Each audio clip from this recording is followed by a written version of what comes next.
Hello, everyone, and we are back again for a new series of Call My Supervisor, the PhD podcast for the School of Politics and Economics at King's College London. Would you believe they've let us do it all again for a third time? You know the format by now, but for those who are new, in this series, we'll be speaking to doctoral candidates from one of our departments, and we're going to be picking their brains about all things PhD, from their research and ideas to their revelations and advice. So my name is Daniel Mansfield, and I am the Communications Officer for the School of Politics and Economics.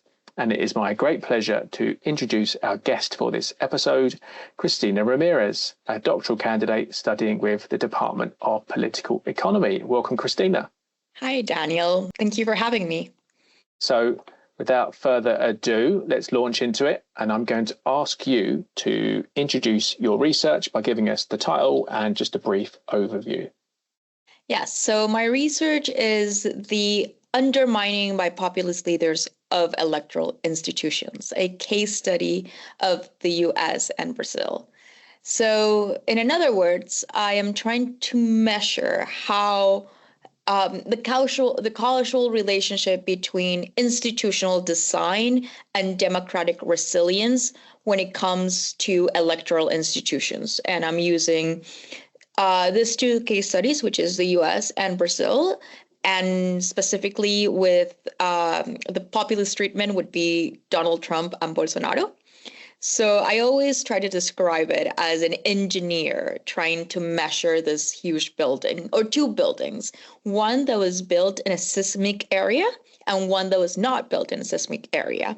And they both had a earthquake of similar proportions. And what I'm trying to find out is which were the mechanisms. Like, was there a reason why one did better than the other? And if so, what are the mechanisms that allows for these buildings, and in the case electoral institutions, to be resilient? Okay, so what about this area interests you? Why did you pick this for your PhD? So again, like probably every single PhD, at least in the humanities area, I started with this huge question and this huge idea that I wanted to do. And then I had to bring it back to earth for it to be a doable project. So I was very interested in populism, and especially from a comparative perspective with the US and Latin America. I'm from Latin America. And I was in 2016, I was in the US because I'm also a journalist. So I was covering the 2016 election when Donald Trump won. And one of the things that struck me was how similar Donald Trump and that entire campaign was to what we were really used to seeing in Latin America, but we were not necessarily used to seeing in the US politics or in European politics, in what we would consider more mature democracies. So this idea stuck with me, trying to figure out a way to try to understand this phenomenon. And then throughout the process, and understanding populism and, the underlining sort of reasoning, which is predominant in political science, while some authors would disagree, that populism ends up being bad for democracy. And then it became, how am I going to prove this? And that's a huge question. That's a very loaded question. And then I am fascinated by institutions. And I think political institutions are what makes democracy keep going. And I do think there is a relationship with how these institutions are designed and then how they can perform while under stress, if we consider populism an endogenous challenge to democratic institutions. And, that's how I sort of ended up where I am right now, from this massive question of three countries, because I wanted to do Mexico, Brazil, and the US. And it had to be narrowed down. And I think Brazil and the US are a great comparison, because it's very hard to compare US politics with Latin American politics. It's very hard to do simply because of the socioeconomic differences that have always existed between, the South and the North. But here we had a very interesting case.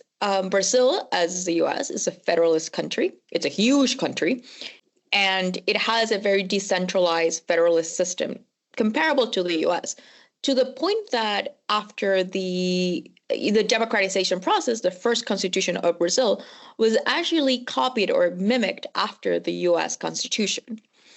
And then you had two leaders, which I think one was a bit of a result of the other. There was a contagion effect there because in Latin America, we are more used to, until Bolsonaro, thinking of populist as left-wing populist. So right-wing populism is relatively, well, you've had elements, it's relatively newer to Latin America. But then you had two very similar leaders who had a very similar rhetoric. And now you have two very different institutional systems in terms of design. One that's exactly designed to try to contain executive overreaching. And then you have another one that really relies on norms and unwritten rules and just like the ethics and the morals of the politicians. So it's a great comparison because before this, you probably wouldn't have been able to do it.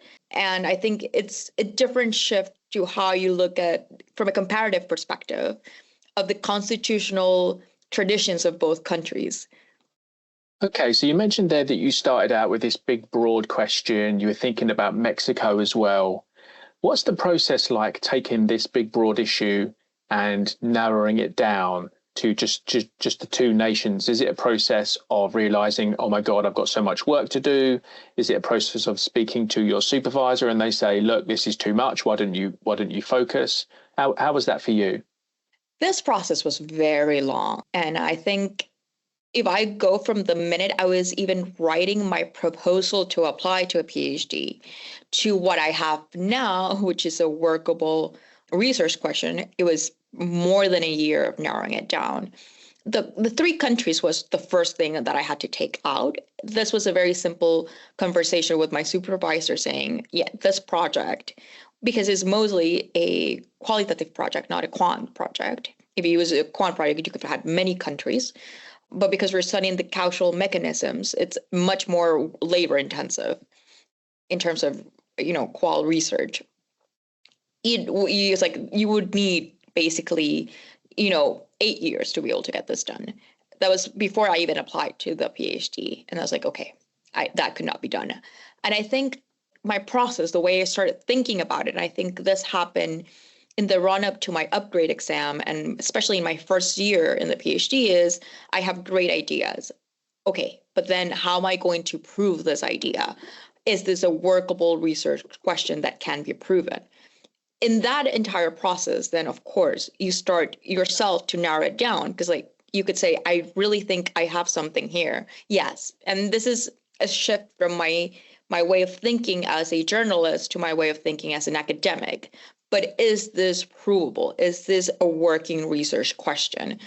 And I think the research design of it doesn't matter how long it takes, because it's better to have it done perfectly well than just go into the research part and realize that you do not have a doable or workable research question. So tell us about some of the work involved in the PhD. You mentioned briefly there, it's qualitative for the most part. What does that involve? Is that interviews? Is that textual analysis? So I'm doing a bit of it's mostly a qualitative paper. It does have a bit of at least quantitative analysis for the resilient measurements, but that's taking pre-existing data sets to sort of use.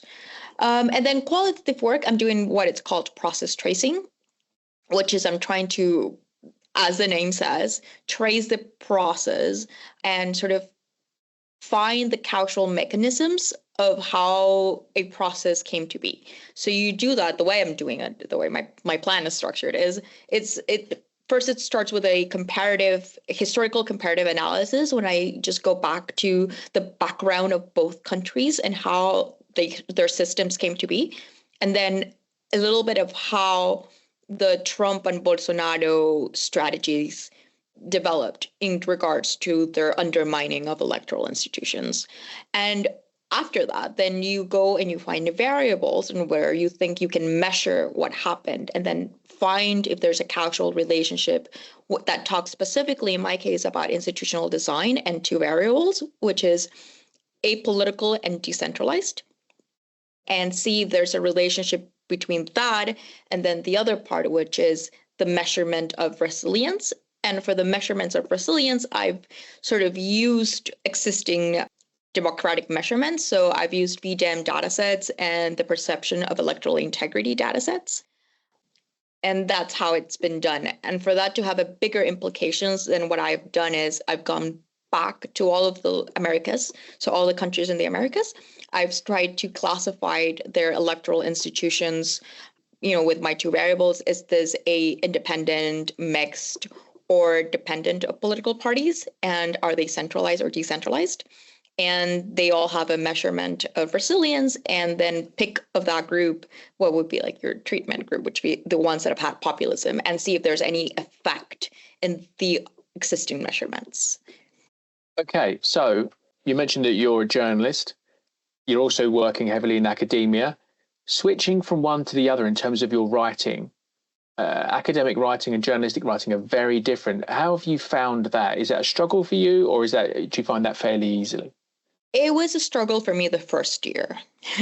I'm not going to lie. I would send papers to my supervisors like, no, you need to write differently. It has to be like journalists, we write like, up to the point, short sentences, very straightforward. I find academic writing a little bit less straightforward. It needs to be more explicit, I would presume. And for the first year, it was not an ongoing thing, but it was severely one of the things my supervisor was like, no, you need to write this in a more academic sense. But as with any sort of writing comes from reading. And after spending 3 years of reading academic papers, and not just in political science, I tend to read a lot of economic papers as well, especially political economy papers. After 3 years of doing that, it does come pretty naturally after a while. And are you at the point now where you're just reading academic papers for fun? Have you read so many that you're sick of them? Yes. How does it work for you? So one of the things I have found weird about academia is that there's very little interaction between disciplines. So like economists are I'm guessing because people have to be very specialized in one thing. And like economists are just with the economics, the qual people are just with the qual people, the quant people are just with the quant people. I'm the opposite of that. I enjoy enormously going to academic conferences or seminars and political. I'm mostly a qual person, but I love going to the quantitative political economy and reading papers about it, and learning to read papers about that, and on topics that are not necessarily my topic, because I think that's one of the beauty of academia, is being near where like knowledge is being created. So I think it's weird that we're so segmented in like groups, and I do try to take advantage of being in that environment and try to mix with, get as much knowledge as I can. Like I'm not an economist, but I've tried in my teaching to teach seminars that wouldn't be my natural seminars, just because somebody told me once the best way to learn something is to teach it. So I've tried to make a point of that. So how far along in the process are you now in terms of your PhD? So I think I'm a year out. I have few chapters written at this point. I'm in the full data analysis period. I was able to write a blog paper, not a full academic paper, on one of my preliminary findings. And hopefully, I will have my first academic paper from the thesis, maybe able to send out by the end of the year. And within the overall thesis part, I think I should be done at some point in 2025. So a lot of people we've spoken to in the series, in the first two series, have said that when they're done with the PhD, they might like to send certain chapters of it off for publication to papers. Some have said they want to make a monograph out of it. Do you have any sort of plans for it? Are you going to wait and see? No, so I'm trying to send my first paper before my thesis is over. So I have it as my goal of the end of the year to have the the first paper ready. So that is my plan for sure. I always had this idea that I wanted to turn my thesis into a book. And I know that political science has moved away from the book model. So you get rewarded a lot more in the job market if you have 2 or 3 papers than if you actually write a book. But I do think there is a book there, but I wouldn't say there's a academic book there. I think I have this vision of my academic work that I could give like a journalistic spin to it and write more of a generalist, like general interest book, especially about the comparison of Trump and Bolsonaro more than the institutional part. I think the institutional part goes a bit to academia, but I think Trump and Bolsonaro, there's a generalist interest book to be written there. Well, what about a YouTube miniseries? You know, you've got the production skills. What do you think? I think that'd be great. I think there's so much to say in this. You know, I was also like hearing something which I thought was really good, like, really clear. It's like political scientists stay away from real politics, which for me, I do not understand that. I am a political, nerd. I'm a political journalist. I think there's such a beauty in understanding the theory of politics, of political science, and the analysis and the research on political sciences, and then applying it to politics in the real life, that when you get the link and when you figure both out, you realize how it gives you a completely new dimension to understanding real life politics. Okay, so let's talk about findings then. I know, the paper's not done, the work's not done, but are there any sort of conclusions that you can share with us about your research? Yes, again, this would be very preliminary conclusions. But interesting enough, what I have found is that in terms of institutional design and resilience, Brazil is better equipped than the US to deal with people like Trump or Bolsonaro. And it comes from the origins of how the system was, why the system was designed that way. So prior literature and research would tell you that in developed democracies, the way that specifically electoral institutions are designed, it doesn't really matter that much because you have this whole bureaucracy and quality of that's going to take care of it. But what we see is, yes, but because you're a developed democracy and you have a high quality government, you also tend to have higher quality politicians. What really happens when you have not this higher quality politicians, but you have politicians that are playing in the same level field as a third world populist? You realize that a lot of those unwritten norms and rules actually harm the system because the rules are not written and they can be exploited by bad faith actors. And in one of the best examples or things you can compare when you want to prove this is in the US and the Brazil, the difference in the over litigation of the mechanisms of voting. So in Brazil is a very centralized institution, the TCE, with very little influence from the executive and the rest of the political parties. And they have a hand in rule adjudication, rule application, and rulemaking. Very little political interference. And this allows them to play objectively in certain areas. And there's enough criticism of this essay, but people are not really debating how and who can vote. It's done in a much more technical way. While in the US, since 2016, what we have seen is an over litigation of the mechanisms of voting. Who can vote? Where can they vote? How can they vote? And that's compounded with a not necessarily professionalized administration system. It all comes from the states and it all comes from the elected officials. So we have cases like in Georgia, for example, where there's a rule that predates the modernization of the electoral system, that it's been exploited to try to get people thrown out of the roll call. So you've had almost 3,000, one person denounced 300,000 people according, like they were not technically they were supposed to be not in the roll call because they didn't live there, and it was not true, it was unfounded. Or people knocking on doors to make sure that people say they live where they say they live, like normal, like people organized to do this.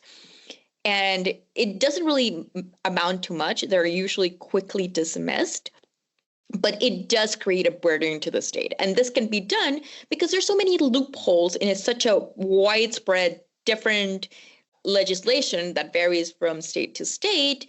And it's such a politicized rulemaking system and rule adjudication system that it also creates the impression of it not being fair by both sides.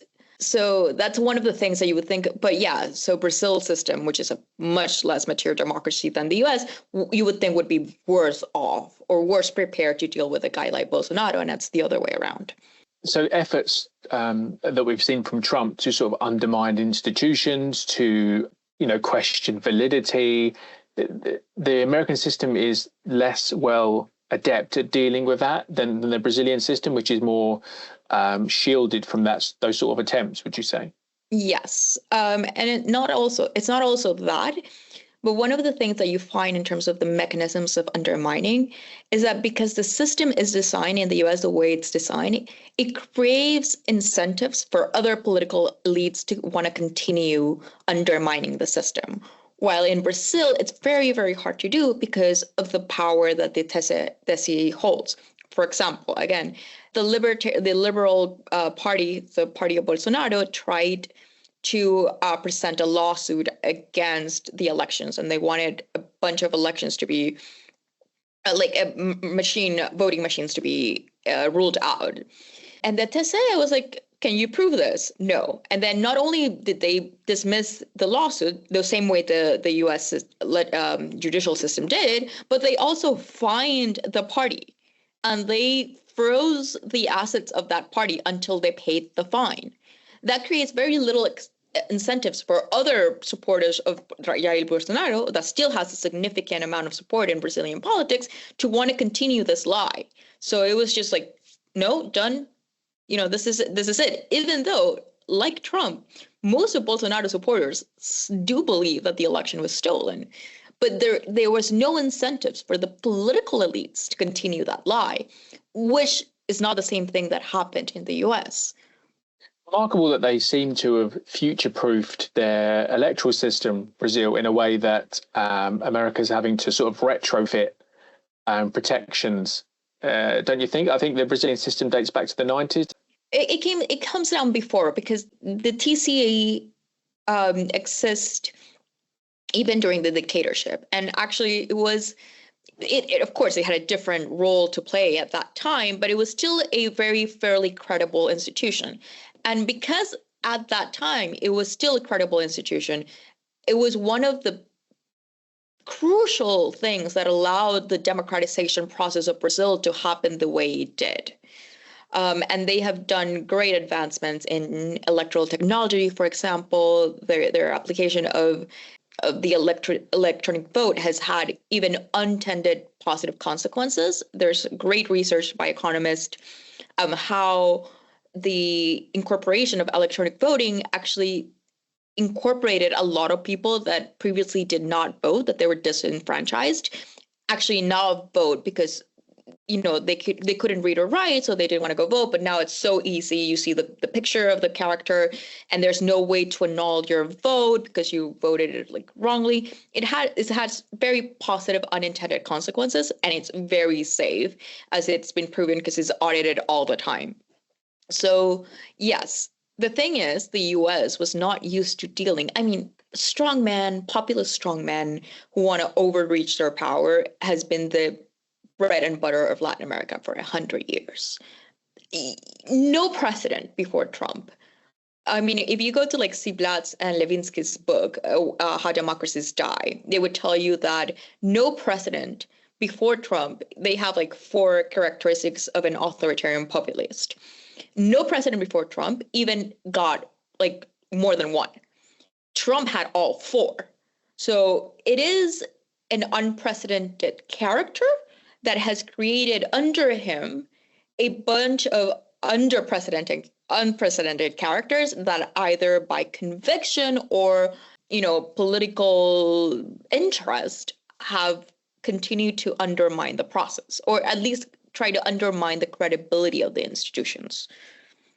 Okay, the last question for this half of the podcast, is there anything that has surprised you as you've gone on over the years and worked through your research? Anything that stood out in particular?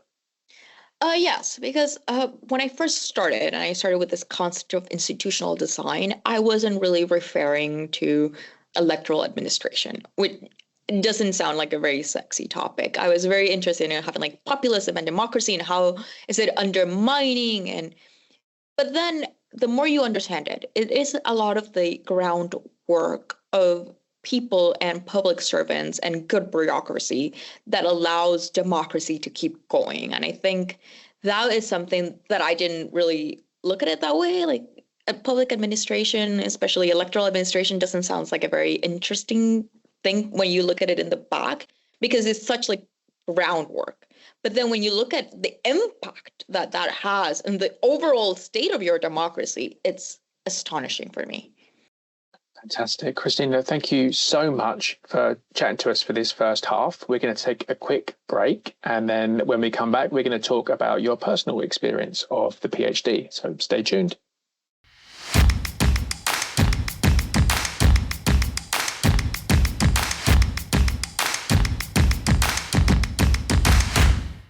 Okay, welcome back, everybody, to part 2 of the podcast. In the first half, we spoke to Cristina about the specifics of her research, and in part 2, we're going to talk about her personal experience. And so we're going to start off by asking Cristina, what attracted you to take on a PhD in the first place? It was actually a question. It was in the middle of the pandemic, and you had more time. I was in Panama with my family, and I was reading books on democracy. Again, I've always been very much into politics, but I started reading different books that got me questioning this idea of the importance of populism and democracy. And it actually was just a desire of trying to understand a lot of the things I would talk about on a daily basis in a much more profound level. And then in the process of that, I found something that I was not necessarily expecting, and I wouldn't say it was the original reason why I started a PhD, but I fell in love with the idea of creating knowledge. This idea that you are going to look for a question and you're going to answer where either because of form or depth, it hasn't been answered that way before. So you're creating something where there was none. That was something that when I first started flirting with the idea, fascinated me. And then when I was already in the PhD, a friend said, and this is not the way I saw academia or research, there's nothing more creative than academia, because you're literally creating something out of air. You look at the data in a way that hasn't been looked at before, or you answer a question that nobody had tackled that way before.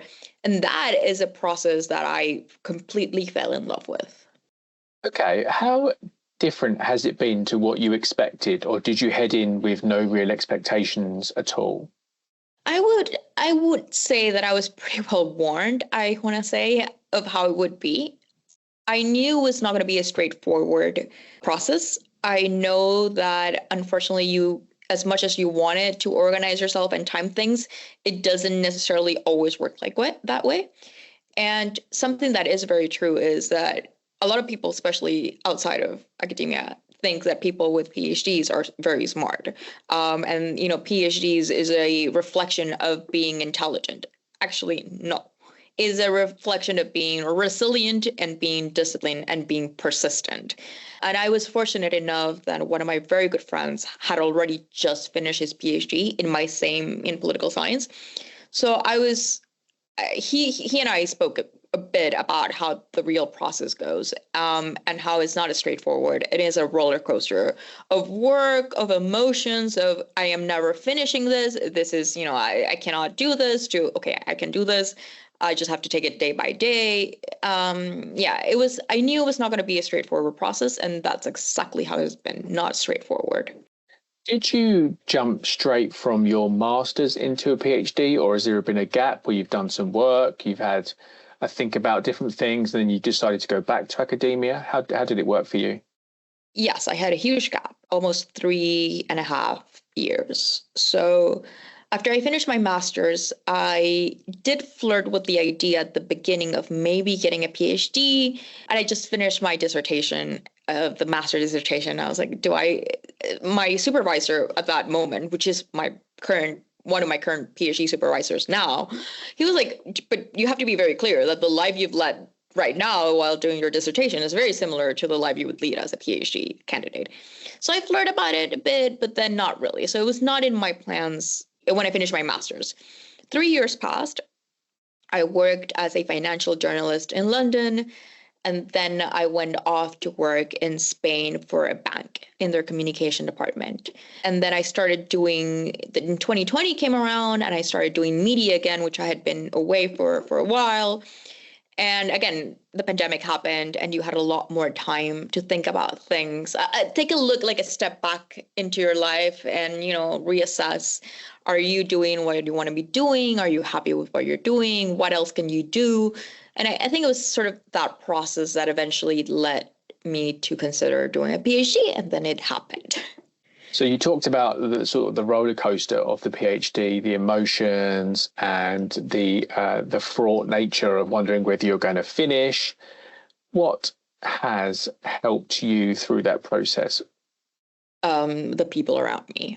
I mean, it's not a cliche to say that having a support system during your PhD is very important. I have been very fortunate in that regard, because not only my family is amazing, and my father is like my third supervisor. He's someone I discuss my entire research with all the time. But I also had the fortune that two very close friends who were already academics, who were already faculty in the university, worked right in front of my building. And they had gone through this in different stages, and nothing that I was telling them of how I felt was something new. It's like, we've been through this. You'll get through this. So I do have a community who are academics who basically have been able to guide me through the process, and you calm down. Everybody feels like this. And then, of course, I'll have to say that my supervisors as well. Your supervisors will break or make your PhD experience. And in that sense, I've been very lucky. And also my friends. I have friends who are not academics, and they have also been very supportive and willing to, lend an ear when I'm having a crisis of things they might not understand, but they're at least very, very supportive in that sense. Can we talk a little bit more about the challenges of the PhD process? Quite a few people we've spoken to in the series have mentioned sort of loneliness has been a problem for them, finding someone who's doing similar research to talk to, because they find that everyone's sort of doing their own field. So it's hard to bounce off of people. Are there other challenges that spring to mind for you? Yes. For me, I think one of the biggest challenges is something that I was also very warned about, and is an advice I got from someone I consider way smarter than me, who got it from a person that is even way smarter than them, which is saying no to things you would like to say yes to. Because academic life is very rich. And I do also have my other job. And you get a lot of opportunities while you're doing your PhD, and you want to do everything. And the problem with a PhD is that you don't have a boss, you don't have somebody, keeping you accountable. And if you say yes to a lot of things, you tend to lose focus. So like he says, the focus rule is always saying no to things you want to say yes to, that you would like to say yes to. And that level of focus, of keeping your eye on the prize, especially because it's such a long process, I have found it very, very difficult. I have not been as disciplined as I would have liked in that regard. And it's been a challenge. And the other challenge would say is because of that, because you don't have a schedule, because you control your own time, then making sure that you are distributing your time in an appropriate manner. And it goes both ways, right? There are periods when I felt that I haven't left my house, that I'm working from Monday to Sunday, and I have had to, give up everything else. And then there are other times where I'm busy with other little things, and then my PhD has taken a a back for a bit, and making sure you find the balance of both for me has been very difficult. Okay, so on a similar theme then, what about, and I'll probably split this to two halves, what advice would you give to yourself in 2022 when you first started out on the PhD? What would you say to yourself? I would have said to myself that I could. So one thing I have done that I've really struggled is that I ended up doing a PhD in political science without necessarily understanding that political science was not exactly what I thought I was, at least at an academic level. And it required a significant more quant skills in any case that I had, and especially because we are in a discipline that's trying to move closer and closer to economics as much as they can. I would have probably gone into like the legal department or something like that, which plays a significant more to my strength than I would say statistical analysis. But I really didn't know that as much as I know it now. But then the other advice would be is maybe pretty much what I end up doing because I got the right advice, which is surround yourself with people that you can go on lunch with and talk about your research with, and not let yourself be alone. The support system, creating a support system, can really make or break your thesis. And is that the advice that you would give more generally to anyone who's listening to this, thinking about whether they want to move into a PhD? Would you say support networks? Would you say thinking about your subject and whether you have the right skills?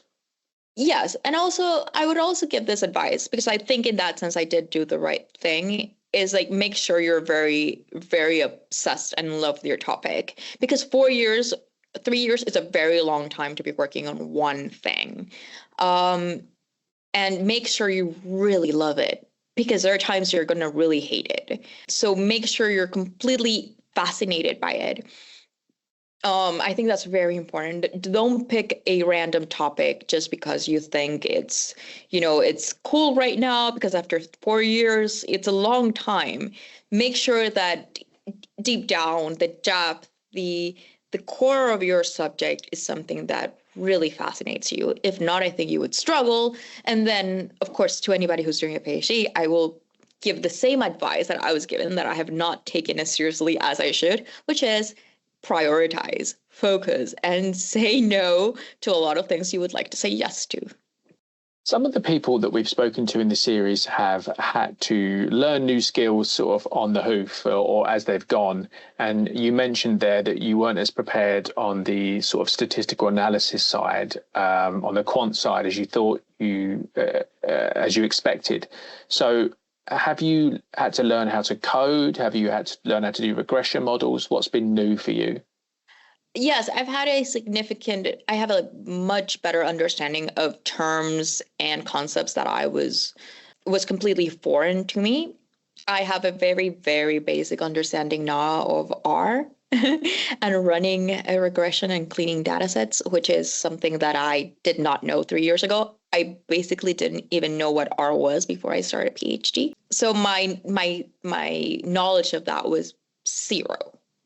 I have more knowledge now. That doesn't make it better, but I've also had to try to adjust my PhD to my skill set. I've had to incorporate, because of robustness and making sure that my findings are not completely subjective, a very small element of quant-ish. But at the end of the day, you have to play to your skills, and definitely statistical analysis and coding, they are not mine. I have learned. It's good to have learned. I, however, could not have done an entire PhD based on quantitative analysis or statistical regressions. I'll just say I have no idea what R is either. So can you give us a succinct explanation of what R is for those that don't know? R is just a statistical coding model. It's a language. It's like more, it's what political scientists use instead of like Python. Like, economists use data. Political scientists tend to use R because it's better for statistical analysis. In terms of the future for you, after you've finished your PhD, would you like to use it for something? Would you like to carry on in journalism? Are you looking at further work in academia? What do you think? I want to do an intersection of things. I love teaching, which is one of the things I've found very surprising about academia, is that a lot of academics don't actually like teaching. I happen to love teaching. It's one of the most rewarding things I've been able to do in the past 3 years. So I would love to continue teaching in some capacity. I also would like to continue my media work, which is something that I've invested significant time despite having the PhD. So those things are two things I definitely want to do. And there, I think that after I finish the PhD, from my current research, there is a lot of data collectibles that I can use for further research, either if I turn it to the book or I try to get another paper out. So I'll probably try to do that with a postdoc somewhere, if I or a place that allows me to combine teaching, media, and a bit of writing. Sounds like the ideal scenario, doesn't it? Yeah. So just to round it off then, what is the PhD community like? What is it like being a doctoral student? It has its good things. It has its drawbacks. Again, if you don't make an effort, it can be a very, very lonely experience, as I think it's been mentioned before. For me, it's been different because I had to switch departments. So I started out in one department with one community, and then trying to embed myself in another community, it's been more complicated because I was right at the half of my PhD. But there's also a lot of richness to participating in academic environments. Again, going to seminars, going to lectures. We're very fortunate to be in London in the midst of three great universities. You have King's, you have UCL, and you have LSE, right, very close by, and you get to interact with all of these people and go to the seminars in all of these three great universities, and you get to listen to people, listen to research that in another environment you would not have access to. I think that is amazing. The other thing that I think has been very useful and it's been a great experience is going to conferences, especially abroad. Both at the European level and the US level, you get to talk to so many different people that are doing amazing things. Even if they revolve around your research or not, I always make a point every time I go to a conference not just to pick the seminars or the panels that relate specifically to my research, but try to see what other people are doing in other areas that I'm very interested in, like political violence or political communication. And you get to you get to talk to so many intelligent, intellectually driven people that I think it's a privilege. Oh, tremendous. That brings an end to today's episode. I would like to thank Cristina for sharing her thoughts and insights for this edition of the podcast. And of course, I would like to thank you too, our listeners, for taking the time to tune in. We can't believe you've come back for a third series, but we look forward to welcoming you again soon for our next episode. Take care.